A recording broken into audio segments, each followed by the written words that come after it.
Hello students, इस video हम 7th class का साइंस का फर्स्ट चैप्टर डिस्कस करेंगे, न्यूट्रिशन इन प्लांट्स, पादपों में पोषण। तो ये लेसन स्टार्ट करते हैं। You have studied in your previous class that all living organisms need food for energy.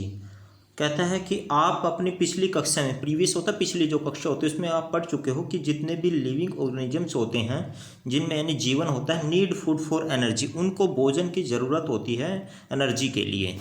It is essential for all living organisms, ये सभी जो जीवित ऑर्गेनिजम्स होते हैं यानी जिसमें जीवन होता है उनके लिए बहुत ज़रूरी होता है। इसेंशियल होता है, ज़रूरी, आवश्यक होता है। You have also studied about the components of food, आपने फूड के कंपोनेंट्स के बारे में पढ़ा होगा, जिसमें हमारे पास carbohydrates, protein, fats, vitamins, minerals and roughage ये होते हैं। These components of food are nutrients, इनको हम न्यूट्रिएंट्स कहते हैं। 10 इस प्रकार से न्यूट्रिएंट्स यानी इनको हम पोषक कहते हैं, पोषक तत्व होते हैं वो बोलते हैं। Nutrients can be defined as substances that an organisms obtain from its surrounding to use them as a source of energy for various activities. यानी न्यूट्रिएंट्स को हम इस प्रकार से डिफाइन कर सकते हैं कि ये इस प्रकार के सब्सटेंस होते हैं, पदार्थ होते हैं, दैट एन ऑर्गेनिजम्स, कि जो एक ऑर्गेनिजम्स होता है, ऑब्टेन फ्रॉम इट्स सराउंडिंग, जो अपने सराउंडिंग से प्राप्त करता है, to use them as a source of energy, और इनका यूज़ करता है एनर्जी के लिए, फॉर वेरियस एक्टिविटीज़, अलग अलग एक्टिविटीज़ करने के लिए। All living organisms require food, सभी जो जितने भी ऑर्गेनिजम्स होते हैं उनको भोजन की ज़रूरत होती है, सभी जीवों को। Plants can make their food themselves but animals including humans can not, जो प्लांट्स होते हैं वो अपना भोजन अपने आप तैयार कर सकते हैं, परंतु इंसान नहीं कर सकता और एनिमल्स भी नहीं कर सकते। बट एनिमल्स, एनिमल्स मतलब एनिमल्स नहीं कर सकते, इंक्लूडिंग ह्यूमंस कैन नॉट, और ह्यूमंस भी नहीं कर सकते।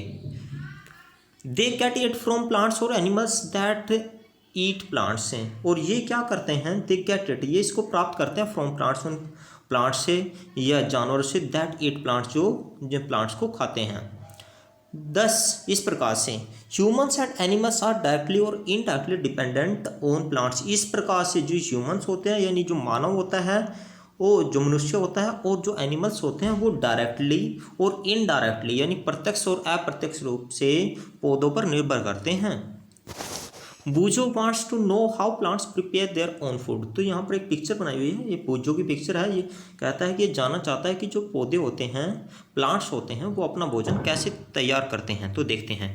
Nutrition is the mode of taking food by an organism and its utilisation by the body. Nutrition एक मोड होता है, एक तरीका होता है, एक विधि होती है ऑफ टेकिंग फूड, भोजन को प्राप्त करने का, and by an organisms and its utilisation by the body, और बॉडी इसका यूटिलाइज करती है, इसका प्रयोग करती है। Mode of nutrition in plants, तो देखिए किस प्रकार से न्यूट्रिशन होता है प्लांट्स में, पौधों में। The nutrients enable living organisms to build their bodies, to grow, to repair damaged parts of their bodies and provide the energy to carry out our life processes. यानी जो न्यूट्रिएंट्स होते हैं वो क्या करते हैं, जो पोषक तत्व होते हैं वो क्या करते हैं, इनेबल लिविंग ऑर्गेनिजम्स, जितने भी जीव हैं उनकी हेल्प करते हैं, बिल्ड देयर बॉडीज, उनसे उनका शरीर बनता है। यानी जैसे एक बच्चा होता है, बच्चे को यदि हम अच्छा खाना खिलाएंगे, उसको अच्छे खनिज पदार्थ देंगे, तभी उस बच्चे का विकास होगा शरीर का। टू ग्रो, बढ़ने के लिए। To repair damage parts of their body, जो डैमेज पार्ट्स हैं उनको रिपेयर करने के लिए। प्रोवाइड द एनर्जी, और एनर्जी प्रदान करने के लिए। To carry out life process, जिससे हमारा जीवन चलता रहे। Nutrition is the mode of taking food by an organisms and its utilisation by the body, ये हमने कर लिया। Depending on the mode of nutrition, the mode और process of obtaining food, the organisms can be placed in 2 groups हैं। जो mode of nutrition होता है इसको 2 भागों में बांटा जा सकता है। एक तो होता है ऑटोट्रोफिक। ऑटोट्रोफिक क्या होता है, एक होता है हेटरोट्रोफिक। पहले ऑटोट्रोफिक देखते हैं। ऑटो मीन्स सेल्फ, जो ऑटो का मीनिंग होता है वो सेल्फ होता है, ट्रोफिक, और ट्रोफिक का मीनिंग होता है न्यूट्रिशन। हैंस इस प्रकार से the mode of nutrition in which organisms make food themselves from simple substance is called autotrophic. यानी कहता है कि जो मोड ऑफ न्यूट्रिशन होता है, जो विधि होती है न्यूट्रिशन की, विच ऑर्गेनिजम्स, जिसमें जो जीव होते हैं, मेक फूड themselves, वो अपना भोजन अपने आप तैयार करते हैं from simple substances is called autotrophy, इसको ऑटोट्रॉफी कहते हैं। Plants are the only organisms that can prepare food for themselves by using water, carbon dioxide and minerals, यानी जो प्लांट्स होते हैं वो केवल ऐसे हम ये कह सकते हैं ऑर्गेनिजम्स होते हैं जो अपना भोजन अपने आप तैयार कर सकते हैं for themselves by using water, किसके द्वारा, पानी के द्वारा, कार्बन डाइऑक्साइड के द्वारा और मिनरल्स के द्वारा, जो मिनरल्स होते हैं खनिज पदार्थ होते हैं। The raw materials are present in their surroundings, जो रॉ मटेरियल्स होते हैं वो उनके सराउंडिंग में प्रेजेंट रहते हैं, उपस्थित रहते हैं। Therefore plants are called autotrophs, इसलिए ये आपका इंपॉर्टेंट क्वेश्चन बनता है यहाँ से कि जो ऑटोट्रॉप होते हैं वो किसको कहा जाता है, प्लांट्स को कहा जाता है। प्लांट्स आर कॉल्ड ऑटोट्रॉप्स, क्यों, क्योंकि जो पौधे होते हैं वो अपना भोजन अपने आप तैयार करते हैं।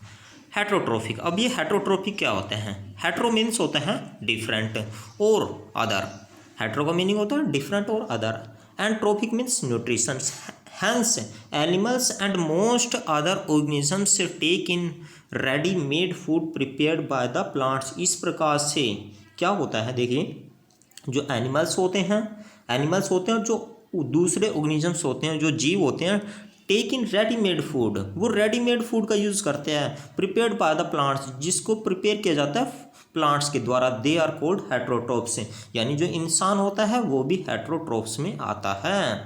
यानी जो पौधे होते हैं उनको हम स्वपोषी कहते हैं, जो अपना भोजन अपने आप तैयार करते हैं, और हम परपोषी में आ जाते हैं, जो अपना भोजन अपने आप तैयार नहीं करते, यानी प्लांट्स जो भोजन तैयार करते हैं उसका हम यूज़ करते हैं। Now we may ask where the food factories of plants are located. अब हम देखते हैं कि जो प्लांट्स होते हैं उनकी फूड फैक्ट्री कहाँ होती है, यानी कौन सा उनका ऐसा भाग होता है जो भोजन तैयार करता है। Whether food is made in all parts of a plant or only in certain parts, क्या जो भोजन होता है वो जो पौधा होता है उसके सभी भागों में तैयार किया जाता है या फिर कोई विशेष हिस्सा होता है। How do plants obtain the raw material, किस प्रकार से वो रॉ मटेरियल प्राप्त करते हैं। अभी एक सेल्स के बारे में दिया है, you have seen that buildings are made of bricks, similarly the bodies of living organisms are made of tiny units called cells. कहता है कि जिस प्रकार से एक भवन होता है, एक बिल्डिंग होती है, वो ब्रिक्स से बनी होती है, ईंटों से बनी होती है, इस प्रकार से जो लिविंग ऑर्गेनिजम्स होते हैं उनके शरीर भी किससे बना होता है, tiny units called cells, cell से बना होता है। सेल्स कैन बी सीन, कोशिका से बना होता है। Cells can be seen only under the microscope, यानी सूक्ष्मदर्शी यंत्र होता है जिसके उसके द्वारा हम इनको देख सकते हैं। Some organisms are made of only one cell, कुछ जीव ऐसे होते हैं जो केवल एक ही सेल से बने होते हैं। The cell is enclosed by a tiny outer by a thin outer boundary, एक ये थिन आउटर बाउंड्री होती है उसके द्वारा इसको इनक्लोज किया जाता है, ये बंद होता है। कॉल्ड द सेल मेम्ब्रेन, इसको हम कोशिका झिल्ली कहते हैं, सेल मेम्ब्रेन कहते हैं। Most cells have a distinct centrally located spherical structure called the nucleus, एक न्यूक्लियस होता है इसमें। The nucleus is surrounded by a jelly like substance called cytoplasm, और एक साइटोप्लाज्म के द्वारा ये सराउंडेड होता है। यानी जो आपको बीच में लग रहा है, ये देखिए ये न्यूक्लियस है और ये जो साइटोप्लाज्म के द्वारा इसको घेर रखे, और ये सेल मेम्ब्रेन है, ये जो बाहर की दीवार है जो आपको नज़र आ रही है ये सेल मेम्ब्रेन होता है। आगे देखिए, यानी ये उसके पौधों के बारे में, तो भोजन अपना किस प्रकार से तैयार करते हैं। How they transport them to the food factories of the plants. Photosynthesis, अब ये प्रकाश संश्लेषण की कोई क्रिया होती है food making process in plants, यानी जो पौधे होते हैं वो अपना भोजन किस प्रकार से तैयार करते हैं। तो देखते हैं, the synthesis of food in plants occur, जो सिंथेसिस होता है, जो संश्लेषण की क्रिया होती है, यानी जो भोजन प्राप्त करने की क्रिया होती है पौधों द्वारा, अकर्स इन लीव्स, वो कहाँ पर होती है, पौधों में होती है, यानी जो पत्तों में होती है, यानी जो पत्ते होते हैं वो बहुत विशेष कार्य करते हैं भोजन तैयार करने के लिए। Leaves are the food factories of plants, यानी जो पत्ते होते हैं उनको पौधों की फूड फैक्ट्री कहा जाता है। Therefore all the raw material must reach there, इसलिए जितना भी रॉ मटेरियल है वो वहाँ तक पहुँचना चाहिए, पत्तों तक। Water and minerals present in the soil are absorbed by the roots and transported to the leaves. देखिए जो वाटर होता है या जो मिनरल्स होते हैं, जो खनिज पदार्थ होते हैं, उनको इन द सोइल, जो सोइल के अंदर होते हैं, मिट्टी के अंदर होते हैं, are absorbed by the roots, उनको रूट्स के द्वारा एब्सॉर्ब किया जाता है। And transported to the leaves, और उनको कहाँ पर भेज दिया जाता है, पत्तों के पास।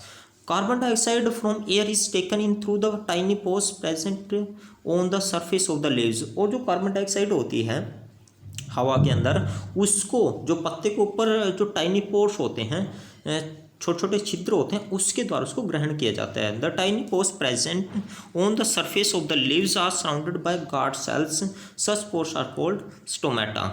बुजो wants to know how water and minerals absorbed by roots reach the leaves. Boojho जानना चाहता है कि किस प्रकार से जो वाटर होता है या मिनरल्स होते हैं वो जड़ से पत्तों तक पहुंच जाते हैं, किस प्रकार से। द वेसल्स ट्रांसपोर्ट्स, इसके लिए वेसल्स होते हैं, वाहिकाएं होती हैं, transport water and minerals to the leaves which run like pipes throughout the root, the stem, the branches and the leaves. ये इस प्रकार से होता है जैसे हमारे घर में पानी की पाइप होती है, उस पाइप के द्वारा हमारे घर में पानी आता है। इस प्रकार से पौधे के अंदर वाहिकाएं होती हैं और वो वाटर और जो मिनरल्स होते हैं वो कहाँ पर पहुँचा देते हैं, पत्तों के पास पहुँचा देते हैं जड़ से।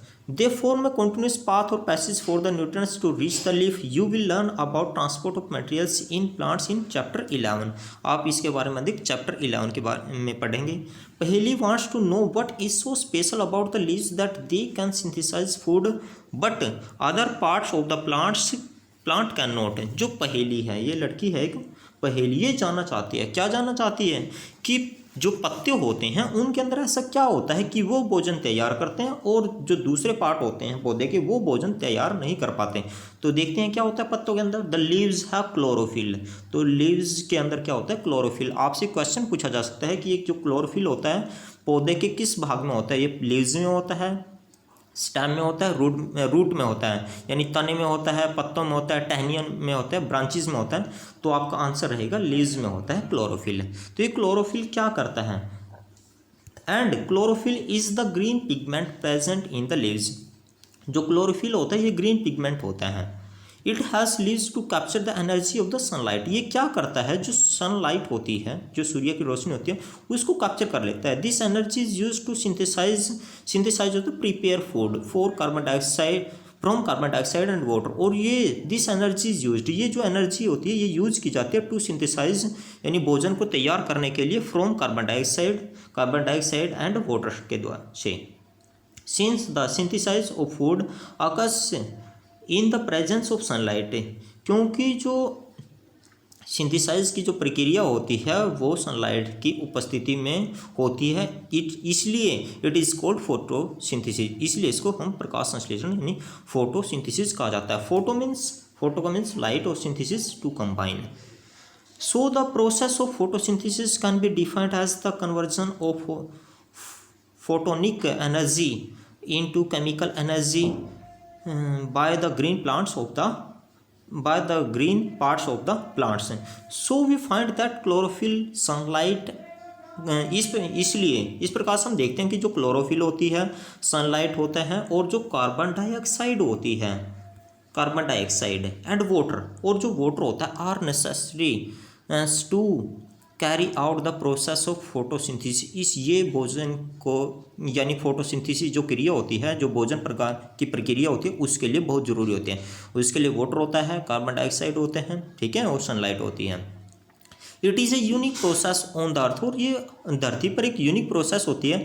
The solar energy is captured by the leaves. जो सोलर एनर्जी होती है उसको लीव्स के द्वारा कैप्चर किया जाता है, and stored in the form of food, और उसको भोजन के रूप में स्टोर कर लिया जाता है। The sun is the ultimate source of energy for all living organisms. इस प्रकार से सभी जीवों के लिए जो सूर्य होता है वो एक अल्टीमेट सोर्स होता है एनर्जी का। Can you think of the earth in the absence of photosynthesis. क्या आप फोटोसिंथेसिस जो प्रकाश संश्लेषण की क्रिया होती है उसके बिना धरती पर सोच सकते हो, क्या होगा। In the absence of photosynthesis there would not be any plants. यदि फोटोसिंथेसिस की प्रक्रिया नहीं होगी इस धरती पे कोई भी पौधा नहीं होगा। The survival of almost all living organisms directly और indirectly it depends upon the food made by the plants. इस प्रकार से जो सर्वाइवल होता है यानी इस पे जो जीवन होता है धरती पे ऑलमोस्ट ऑल लिविंग ऑर्गेनिजम्स, जितने भी जीवित जो जीव हैं डायरेक्टली और इनडायरेक्टली, वो डायरेक्ट प्रत्यक्ष या अप्रत्यक्ष रूप से किस पे निर्भर रहता है, अपॉन द फूड, उस फूड पर मेड बाय द प्लांट्स, जो प्लांट्स के द्वारा तैयार किए जाते हैं। आप देख सकते हो कि जिस प्रकार से जो प्लांट्स होते हैं, पौधे होते हैं, उन पे फल लगते हैं, हम फल का यूज़ करते हैं। बिसाइड्स इसके अलावा oxygen which is essential for the survival of all living organisms is produced during photosynthesis। इसके अलावा जो ऑक्सीजन होती है वो भी इज इसेंशियल, वो भी ज़रूरी होती है for the survival of all living organisms is produced during photosynthesis, उसको प्रोड्यूस किया जाता है फोटोसिंथेसिस प्रक्रिया के द्वारा।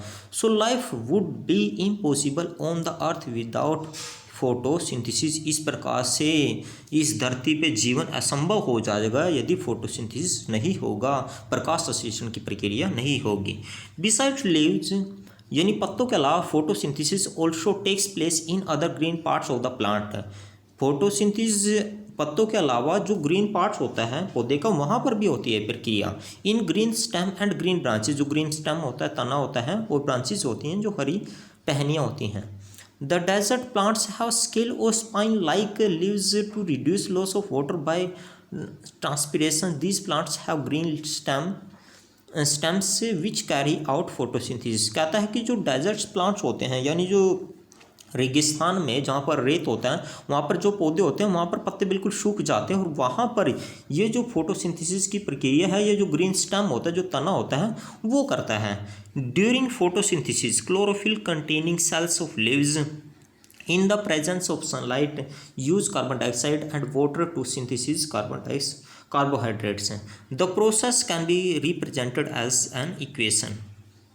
तो इस प्रकार से इस आज के पार्ट्स में हमने डिस्कस किया कि किस प्रकार से जो पौधे होते हैं वो अपना भोजन तैयार करते हैं। फोटोसिंथेसिस की प्रक्रिया किस प्रकार से होती है, और फोटोसिंथेसिस के बिना इस धरती पर जीवन असंभव, लगभग असंभव हो जाएगा। तो इस पार्ट में बस इतना ही, नेक्स्ट पार्ट इसका हम फिर डिस्कस करेंगे, तो आप इस वीडियो को देख लेना। Thank you students.